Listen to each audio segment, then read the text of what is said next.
के इलेक्शन जो intra parties के हो गए थे उसकी डॉक्यूमेंटेशन कंप्लीट नहीं थी। इस पर नोटिस के बाद 5 समाअतें हुई थी।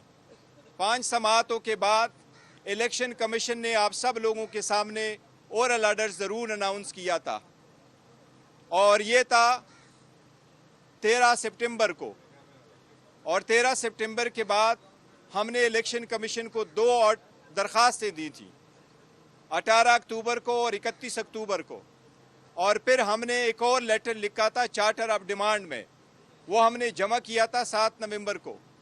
और इलेक्शन कमीशन से हमारी मीटिंग हुई थी 8 नवंबर को। हमारे इलेक्शन हमारे आईन के मुताबिक सही और ओपन हुए थे, उनकी सारी डॉक्यूमेंटेशन कंप्लीट हो चुकी थी और उस पर किसी का कोई इतराज़ नहीं था, इंक्लूडिंग इलेक्शन कमीशन के कंसर्न ऑफिसर्स का। आज हमें इस फैसले से बड़ा दुख हुआ है, इसको इतना डिले किया गया आज के दिन तक, इसके पीछे कोई ख़ास मकसद है। लेकिन एक बात की ज़रूर हमें तसल्ली है कि इलेक्शन कमीशन ने आज जो ऑर्डर किया है उसके मुताबिक बल्ला हमारा निशान था, बल्ला हमारा निशान है और इंशाल्लाह बल्ले का निशान बैलेट पेपर पे रहेगा। जो मुखालिफिन कोशिश करते रहे कि खान साहब से ये बल्ला लेंगे या खान साहब की सरबराही में कोई फ़र्क आएगा। इमरान अहमद खान नियाजी साहब अल्हम्दुलिल्लाह चेयरमैन पीटीआई थे, चेयरमैन पीटीआई है और इंशाल्लाह चेयरमैन पीटीआई ताहयात रहेंगे इंशाल्लाह ताला। बैरिस्टर गौर साहब, पहला सवाल ये है कि क्या Imran Khan intra party election में अभी हिस्सा ले सकेंगे या नहीं? देखिए, इस ऑर्डर को हम अप्रोप्रिएट फोरम पे चैलेंज करेंगे, ये हमारा राइट है। खान साहब की कोई डिस्क्वालिफिकेशन नहीं है।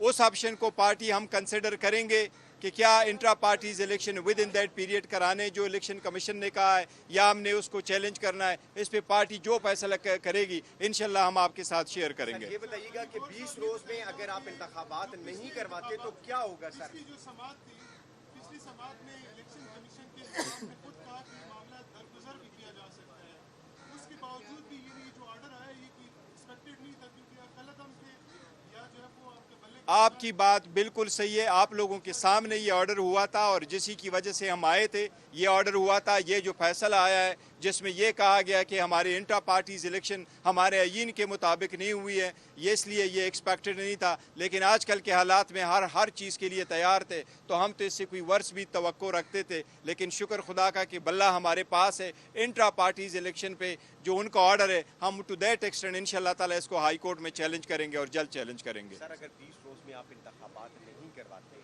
फिर पार्टी की क्या पोजीशन होगी, और खास करके जो आप सिंबल है उस हवाले से कंफ्यूजन वो सर क्लियर नहीं कर पा रहे। देखिए, जो इलेक्शन कमीशन का आज का ऑर्डर है उसके मुताबिक ये कि अगर आप 20 दिन में इलेक्शन नहीं करते और 7 दिन में उसे हमें इन्फॉर्म नहीं करते, फिर हम आपके खिलाफ सेक्शन 215 के खिलाफ प्रोसीड करेंगे। उसका मतलब ये है कि आपसे बल्ला लेंगे। मैं समझता हूँ इंशाल्लाह ताला उससे पहले हम अदालत को रुजू भी करेंगे और पार्टी अपना भी लाहे-अमल तैयार करेगी। इसके जो भी फैसला पार्टी की कोर कमेटी करेगी और खान साहब की हिदायत जो हमें मसूल होंगे इंशाल्लाह ताला उसके मुताबिक फैसला होगा। सर, साहब, आपको लगता है कि जो फैसला है वो इंडिपेंडेंटली अपना माइंड इलेक्शन कमीशन का या बाहर से कोई डिक्टेशन आई है? देखिए, आजकल हर तरफ से प्रेशर है। इलेक्शन कमीशन एक इंडिपेंडेंट बॉडी है। इलेक्शन कमीशन से हमारी ये तवक्कुआत नहीं थी। हम इलेक्शन कमीशन के सामने आए थे, हमने 2 मीटिंग की थी, मेरी भी मीटिंग हुई थी, फिर हम एक डेलीगेशन के तौर पर भी आए थे, वो भी हमने मीटिंग की थी, हमें बावर कराया गया था। लेकिन एनीवे जो भी ऑर्डर इलेक्शन कमीशन का है हम कानून के मुताबिक इसके खिलाफ प्रोसीड होंगे इंशाल्लाह ताला। हमें उम्मीद है हमने सब कुछ आईन और कानून के मुताबिक किया है